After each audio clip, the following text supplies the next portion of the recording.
Buenas tardes, bienvenidos a este nuevo boletín de noticias económicas. El día de hoy vamos a hablar sobre un tema que ha estado en el ojo del huracán durante las últimas semanas, la reforma laboral del presidente Gustavo Petro. Para eso, el día de hoy tengo dos expertos invitados. El primero de ellos es Diego Rivera Bermeo, asesor de la Unidad de Trabajo Legislativo del congresista Alberto Pérez y experto en situaciones laborales. Doctor Rivera, muy buenas noches. En semanas pasadas, la reforma laboral fue radicada en el Congreso y ha generado cierta incertidumbre en la sociedad colombiana. Por ejemplo, el Banco de la República ha publicado recientemente un estudio sobre la estabilidad laboral donde afirma que si la reforma es aprobada tal cual como está radicada en el Congreso, se perderían cerca de 450.000 empleos. Adicionalmente, Fedesarrollo en su publicación también apunta a que la tasa de destrucción de los empleos sería cercana a los 460.000. Yo quisiera saber usted qué piensa acerca de estos nuevos informes y sobre este escenario hipotético que podría pasar con la aprobación de la reforma laboral. Por otro lado, me gustaría profundizar en un objetivo específico de la reforma, que es el título 2, el capítulo 1, donde se hablan de los tipos de contratación que hay. Quisiera saber su opinión al respecto de los cambios generados por el documento, cómo puede influir en el desempleo actual que vive la sociedad colombiana. La reforma laboral propone hacer serias modificaciones en la forma de contratación de empleados. Uno de los énfasis que tiene el gobierno en esta propuesta de reforma es la protección de los actuales y futuros empleos formales. Estas modificaciones en la forma de contratación dan una visión de la prioridad que tiene el gobierno actual sobre las intenciones de proteger a los trabajadores y aumentar la cobertura del aporte a la salud y a las pensiones. El énfasis del gobierno es la estabilidad laboral como regla protectora y busca que la forma de contratación general sea la contratación a término indefinido. El gobierno propone modificar el artículo 45 y 46 del Código Legislativo del Trabajo.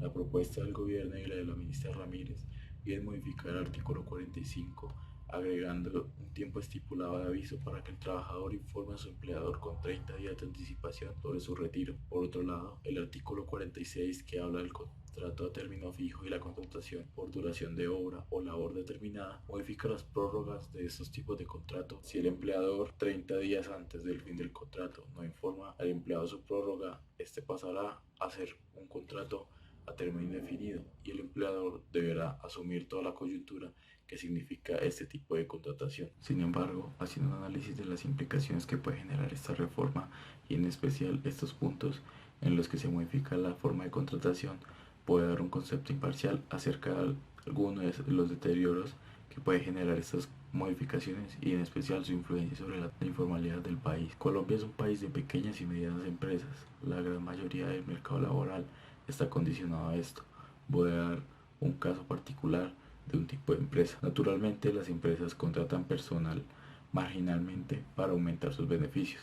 Sin embargo, existen miles de empresas en Colombia que se dedican a la contratación temporal y prestan servicios específicos. Por ejemplo, una empresa de contratación estatal que presta servicios de obra civil. Estas empresas, a su vez, contratan personal requerido para las obras específicas y muchas veces no tienen una nómina fija. Los contratos de obra civil tienen por naturaleza dificultades en diversas situaciones por el cumplimiento de los plazos y muchas veces esos contratos se extienden y por ende la prestación de servicio de los empleados. En algunos casos es común ver que estos aplazamientos resulten de la noche a la mañana por diversas fluctuaciones exógenas a la responsabilidad de la empresa. Por ejemplo, un imprevisto que ordene pausar las obras temporalmente. La rigidez de la reforma en la nueva forma de contratación no es flexible en estos casos y el empleador se vería obligado a tomar una decisión: o hace recorte de personal, lo que pondría a los trabajadores en situación de desempleados, o contratarlos a término indefinido, lo cual aumentaría los costos de contratación por pagos no salariales e indemnizaciones que deberá pagar una vez termine la obra, pues ya no necesitará más el servicio técnico o profesional de estas personas. Desde los modelos podemos intuir varias cosas. Por un lado, considero que estas medidas podrían incentivar el aumento de la informalidad y el desempleo friccional, dado que la velocidad de contratación por la expectativa de los empleadores se vería reducida y un empleador vería más difícil contratar empleados para suplir las necesidades que tenga, pues sus riesgos de contratación aumentarían. Este aumento de la informalidad sería contraproducente al objetivo de la reforma, dado que uno de sus objetivos es dar mayor cobertura al sistema de salud y al sistema pensional por los aportes de los empleados formales. por lo que estoy de acuerdo con el documento del Banco de la República que argumenta que la informalidad tendría un aumento significativo del 2,1%, alcanzando niveles de informalidad superiores al 60% y se perderían entre 152.000 y 746.000 empleos con un promedio de 454.000 empleos formales con modificaciones como estas. Complementario el informe del Banco de la República, Luis Fernando Mejía, director de FEDesarrollo, quien también realizó un informe acerca de los impactos de la reforma laboral, muestra fuerte evidencia en la relación inversa de la disminución de costos no salariales y formalidad. Cito para cerrar mi intervención. La literatura económica ha encontrado fuerte evidencia del impacto que tienen los costos no salariales en el empleo formal. En efecto, la Ley 1607 del 2012, que redujo los costos no salariales en 13,5 puntos porcentuales, tuvo un importante efecto en la reducción de la informalidad laboral. El gráfico muestra cómo después de la reforma, la informalidad laboral se redujo entre 6 y 8 puntos porcentuales frente a los niveles observados en años previos. Otro punto que genera incertidumbre de este documento es el artículo 70, donde se habla de la indexación del salario mínimo al IPC. Específicamente dice que todo trabajador que devengue hasta 2 salarios mínimos mensuales legales vigentes tendrá derecho a un reajuste salarial teniendo como base el IPC causado el 31 de diciembre del año anterior. Para ahondar en este punto, estamos con el doctor Raúl Insuasti, asesor de la Unidad de Trabajo Legislativa de la congresista Esperanza Agüelo. Doctor Insuasti, queremos preguntarle desde este boletín de noticias económicas, ¿cómo puede afectar la indexación del salario mínimo al IPC como un reajuste salarial? El último informe del Banco de la República refleja que la masa salarial afectada sería el 6,1%. Esto quiere decir de 534.000 trabajadores. ¿Cree usted que esto generaría aumentos en los costos laborales?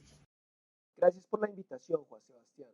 Claro, el artículo 70 de la reforma laboral plantea la normativa sobre el reajuste salarial de acuerdo con el IPC para las personas que ganan hasta 2 salarios mínimos. Esto es peligroso, pues en un país como Colombia, con altos índices de informalidad laboral, puede aumentar el desempleo estructural. Este tipo de desempleo ocurre cuando el salario mínimo es más alto que el salario mínimo de equilibrio en la economía, por lo que aumentar aún más el salario mínimo a través de fijar su aumento a la inflación causará que nunca logremos alcanzar un salario mínimo de equilibrio en el largo plazo. Y adicional, también queremos saber cómo este costo reflejado en billones de pesos, según el mismo informe, es de 0,58 billones. ¿Cómo esto puede afectar el tema del empleo en Colombia? El informe de estabilidad en el mercado laboral y análisis cuantitativo de algunos impactos del proyecto de ley de reforma laboral realizado por el Banco de la República es muy claro con relación a las consecuencias de este artículo en el mercado laboral. En este informe podemos observar dos gráficos muy dicientes sobre lo que posiblemente ocurriría si se llegase a aprobar la reforma en el Congreso. De acuerdo con el informe, 6,1% de toda la población de trabajadores se verían afectados. Usando las cifras de todos los cotizantes de pensión de la pila, dicho porcentaje equivale a 534.000 trabajadores. El costo de esta indexación sería de 0,58 billones, lo que equivale, de acuerdo al informe, a 0,29% de la masa salarial. Adicional a esto, por intuición económica, el modelo de demanda agregada y oferta agregada dinámica nos muestra otra posible consecuencia de esta propuesta de reajuste salarial anual con motivo del IPC, y es que al aumentarse porcentualmente el salario a la inflación, muchos expertos concluyen que esto generaría un desplazamiento de la curva de demanda agregada, generando nuevamente un aumento de los precios y por ende más inflación que deberá ser reajustada nuevamente al salario, y esto generaría una especie de inflación permanente.